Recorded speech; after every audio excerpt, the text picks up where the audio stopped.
बिस्मिल्लाहिर्रहमानिर्रहीम। अस्सलाम वालेकुम। मैं हूं आपका मेज़बान आकिल हुसैन। नाज़रीन, आज अमेरिका में मौजूद मुसलमानों की जानिब से जो बाइडन और उसकी पूरी टीम के ख़िलाफ़ एक बहुत बड़ा आज एक्शन लिया जा चुका है। अगर मुसलमान इस गेम में कामयाब हो जाते हैं तो मुस्तक़बिल करीब में जो बाइडन और उसकी पूरी टीम को कई मुश्किलात का सामना करना पड़ सकता है और सदारती दौड़ से भी जो बाइडन को बाहर रखने में मुसलमान कामयाब हो सकते हैं।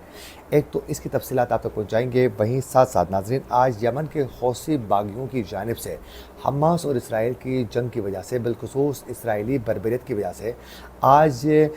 हौसी जो बागी हैं उनकी जानिब से आज बहुत बड़ा एक हमला किया जा चुका है। उससे इसराइल को एक बहुत बड़ा नुकसान पहुंचा है। अमेरिका की जानिब से भी इस पर चीख पुकार किया जा रहा है। इसकी भी तफसीलात आप तक पहुँचाएँगे। वहीं साथ साथ जंगबंदी माहदे के खात्मे के बाद जो इसराइल की जानिब से हमले किए जा रहे हैं गज़ा की पट्टी के अंदर, उससे अब तक कितनी शहादतें हो चुकी हैं, इसकी भी तफसीलात आप तक पहुँचाने की पूरी कोशिश करेंगे। नाज़रीन, सबसे पहले आप लोगों को बताते चलें कि आज सुबह से ही यानी इतवार की सुबह से ही अमेरिका की जानिब से ये चीख पुकार किया जा रहा था कि बेरा एहमर में अमेरिका के और दीगर जो तिजारती जो बहरी जहाज़ है उनको निशाना बनाया जा रहा है, उस पर हमले किए जा रहे हैं। लेकिन उनकी जानिब से वो तफसीलात नहीं बताई गई थी कि हमला करने वाले कौन हैं और उसकी वजूहात क्या है। लेकिन वो इस बात की निशानदेही ज़रूर कर रहे थे कि इन हमलों की वजह से आने वाले दिनों में मशरिक़ वस्ता में समंदरी हमलों में मज़ीद मुमकिन तौर पर इजाफ़ा हो सकता है। और वो ये बता रहे थे कि हमास और इसराइल के दरमियान जो जंग जारी है उसकी वजह से इन हमलों में मज़ीद शिद्दत आ सकती है और उसकी वजह से कई नुकसानात का सामना करना पड़ सकता है। लेकिन ये बताया गया अमेरिका की जानिब से कि इसकी तफसीलात बाद में फ़राहम हम करेंगे, लेकिन फ़िलहाल वो तफसीलात फ़राहम करने से गुरेज कर रहे थे।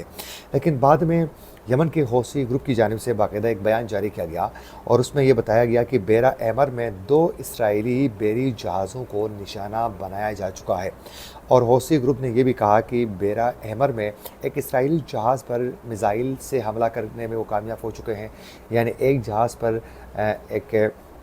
मिसाइल को हिट करने में वो कामयाब हो चुके हैं, जबकि उन्होंने कहा था कि दूसरे जहाज़ पर ड्रोन हमला किया जा चुका है। यानी उन्होंने ये कहा है कि दोनों हमले हमारे कामयाब ठहरे हैं और दोनों हमलों में 2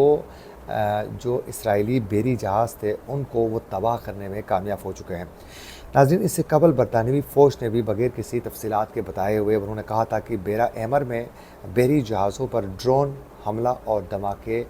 हुए हैं और पेंटागन की जानिब से बाकायदा इस बात की निशानदही नहीं की गई थी कि हमला किस मकाम पर हुआ है। अलबत्ता हौसी बागी की जानिब से बेरा एमर में बहरी जहाज़ों पर हमला बाकायदा किए जा रहे हैं और गैर मुल्की जो मीडिया है उसकी रिपोर्ट के मुताबिक भी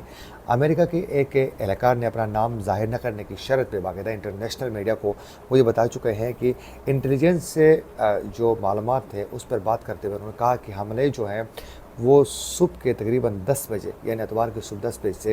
ये हमले शुरू हुए हैं और यमन के खुसूसी कुछ शहरी जो इलाके हैं उसके साहिली पट्टी से ये हमले किए जा चुके हैं और 5 घंटे तक ये हमले जारी रहे। यानी आज इस हमलों के बाद जो है बताया जा रहा है कि इसमें मज़ीद शिद्दत आ सकती है आने वाले दिनों में और ये अमेरिका की जानिब से ख़ुद खबरदार किया गया है कि इन हमलों में आने वाले दिनों में मज़ीद शिद्दत आ सकती है और मज़ीद जो है उसमें नुकसानात का ख़दशा भी उन्होंने इजहार किया है। वहीं साथ साथ नाज़रीन आज अमेरिका के जो मुसलमान हैं वो बड़े मुतहरिक हो चुके हैं और बताया जा रहा है कि गज़ा में मासूम लोगों की जो वहशियाना तरीके से इसराइल की जानिब से जो कत्ल गारत का जो सिलसिला है जो थमने का नाम ही नहीं ले रहा है, उसकी वजह से जो मुसलमान हैं वो बहुत ज़्यादा परेशान है और उसी की वजह से बिलखुसूस जो बाइडन और उसकी टीम की जानिब से उस मामले में यानी गज़ा के अंदर इसराइली जो बमबारी है और उसमें मासूम बच्चों की शहादतों पर उनकी खामोशी और उस पर बिल्कुल ही जवाब न देने की वजह से और उस पर बल्कि इसराइली जो वज़ीर-ए-आज़म है उनका साथ देने की वजह से जो अमेरिका में मुसलमान जो बसते हैं उनकी जानिब से बहुत ज़्यादा उस पर जो है वो गम और गुस्सा पाया जा रहा है उनके अंदर और उनकी जानिब से बाकायदा ये बताया जा रहा है कि अब तमाम जितने भी मुसलमान थे वो लॉबी बनाकर बाकायदा इस पर वो मुतहरिक हो चुके हैं कि दोबारा इसको सदारती दौड़ में शामिल होने से रोकने के लिए बाकायदा उनकी जानिब से बाकायदा ये मुहिम जो है बाकायदा शुरू की गई है। और ये बताया जा रहा है कि امریکہ کے مسلمان رہنماؤں نے اس عزم کا اظہار کیا ہے کہ فلسطینیوں کی نسل کشی میں ساتھ دینے والے جو بائیڈن کو دوبارہ صدر بننے سے روکنے کی ہر ممکن کوشش کیا جائے گا، کیونکہ جو بائیڈن نے شروع دن سے ہی جب یہ حملے شروع ہو چکے تھے تو تب سے لے کر اب تک مسلسل وہ اسرائیل کی ہی دفاع کر رہے ہیں اور اسرائیلی کی زبان بول رہے ہیں، جس کی وجہ سے اسرائیل کو موقع ملتا ہے اور مزید ان کے حملوں کی وجہ سے مزید جو قیمتی جانیں ہیں معصوم بچوں کی وہ اور دیگر خواتین اور اس میں بزرگ جو ہیں وہ بڑی تعداد میں شہید کرنے میں اسرائیل ابھی تک کامیاب ہو چکا ہے۔ مہم کی قیادت کرنے والے امریکی مسلمان رہنماؤں کا کہنا ہے کہ بائیڈن نے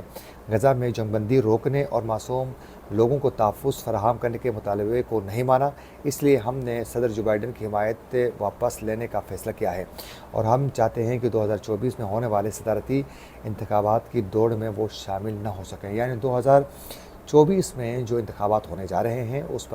اس کو اس دوڑ سے دور رکھنے کی ہر ممکن کوشش جو ہے اس وقت تیز کی جا چکی ہے۔ اور عرب میڈیا کا بھی یہ کہنا ہے کہ امریکہ میں قابل ذکر تعداد رکھنے والی مسلم کمیونٹی کی جانب سے مخالفت جو بائیڈن ہے ان کو دوبارہ صدارتی دوڑ میں شامل ہونے کے ارادوں کو شدید نقصان پہنچا سکتی ہے، یعنی جو مسلمان ہیں وہ بہت زیادہ متحرک ہے اور ان کی جانب سے اگر وہ ایکٹیو ہو کے کام کرتے ہیں تو آنے والے دنوں میں اس کو کئی مشکلات کا سامنا کرنا پڑ سکتا ہے، یہ باقاعدہ بتایا جا رہا ہے۔ اور ناظرین، آپ لوگوں کو یہ معلوم ہونا چاہیے کہ 7 اکتوبر کے بعد اسرائیل کی جارحیت میں 16,000 سے زائد جو فلسطینی مر چکے ہیں، اس پر جو بائیڈن کی جانب سے میں نے پہلے بھی بتایا کہ مسلسل جو اس کی خاموشی تھی وہ اس کو لے کے ڈوبنے کا خطرہ ہے اور آنے والے دنوں میں ان کے لیے کئی مشکلات اس کی وجہ سے پیدا ہو سکتی ہیں۔ اور جو حوثی باغی ہیں وہ انہوں نے اپنے جو حملے ہیں اس میں مسلسل وہ اضافہ کر رہے ہیں اور حماس کی جو مجاہدین ہیں وہ بھی لڑ رہے ہیں۔ وہیں ساتھ ساتھ اس وقت غزہ کے اندر جو حملے کیے جا رہے ہیں اس میں بہت سی ایسی ویڈیو سامنے آئی ہیں اور آج بھی ایک ویڈیو ایک بہت ہی افسوسناک اور درد بری ایک ویڈیو جو ہے وہ سامنے آئی ہے، جس میں جو فلسطین کے معصوم جو بچے ہیں اس پر اسرائیلی بمباری کے دوران جو ہیں وہ ایک دوسرے کو حوصلہ دے رہے ہیں اور یہ ویڈیو جب وائرل ہوتی ہیں تو اس سے بہت زیادہ مسلمانوں کے جذبات مجروح ہوتے ہیں، ٹھیس پہنچتی ہے، اس میں مزید جو ہیں وہ مسلمان بہت زیادہ ایگریسو ہو جاتے ہیں۔ لیکن مسلم ممالک جس میں سعودی عرب اور قطر دیگر جو مسلم ممالک ہیں وہ سب اس وقت خاموش تماشائی بنے ہوئے ہیں، صرف اور صرف لبنان کے جو حزب اللہ کے جو جوان ہیں وہ اس وقت جوان مردی کے ساتھ اسرائیل کا وہ سامنا کر رہے ہیں۔ اس کے علاوہ ناظرین، اس وقت اسرائیل کی اس جارحیت کی وجہ سے غزہ کے اندر 100 سے زائد تاریخی جو عمارتیں تھیں، جو مقامات تھے، اس کو نشانہ بنایا گیا ہے، جس کی وجہ سے بہت زیادہ نقصان ہو چکا ہے۔ اس کے علاوہ آپ لوگوں کو بتاتے چلے کہ 24 گھنٹوں کے اندر جو وحشیانہ طریقے سے اسرائیل کی جو بمباری ہو چکی ہے، اسرائیل کی اس بمباری میں 700 سے زائد اس میں معصوم فلسطینی جو ہیں وہ شہید ہو چکے ہیں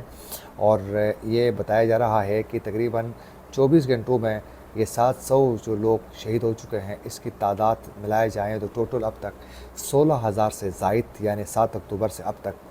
16,000 سے زائد اس میں مسلمان جو ہیں فلسطین کے معصوم لوگ جو ہیں وہ شہید ہو چکے ہیں۔ اور ناظرین، اس میں بتایا جا رہا ہے کہ ٹوٹل اب تک جو ہیں 15,000 سے زائد جو لوگ ہیں وہ بے گھر ہو چکے ہیں، لیکن پوچھنے والا اس میں کوئی نہیں ہے۔ آج امریکہ کی جو نائب صدر ہے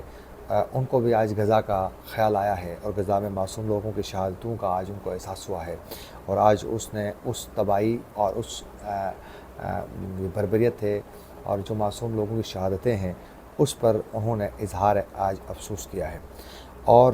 اس کے علاوہ ناظرین، اس وقت جو ہیں تمام مسلمانوں کے اندر ایک غم و غصہ پایا جا رہا ہے اور بالخصوص جو مسلمان جو آبادی ہے ان کی جانب سے بہت زیادہ اس پر ایگریسو انداز میں رد عمل دیا جا رہا ہے۔ اسی کے ساتھ اپنے میزبان عاقل حسین کو دیجیے اجازت، اللہ کے بعد۔